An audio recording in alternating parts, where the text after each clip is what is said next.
My landlord kept my £1,200 deposit claiming I damaged the flat. I'm a housing solicitor. He sent the deduction notice 11 days after I moved out, citing scuffing on the kitchen floor, and I want to be precise about that because I photographed that floor on my first day in the flat, emailed him the photos that same evening, and he replied confirming receipt, which means the evidence had been sitting in his own inbox for 18 months before he decided it didn't exist. His notice said, damage beyond, fair wear and tear, tenant responsible.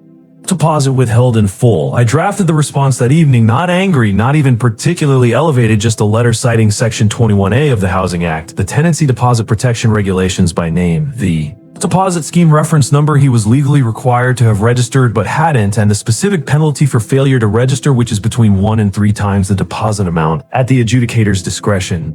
Then I forwarded everything to his estate agent directly because the estate agent had managed the property on his behalf and was therefore jointly liable under the same regulations, which I mentioned in paragraph 3 of the letter. The estate agent rang me within 4 hours. She said she'd spoken with the landlord.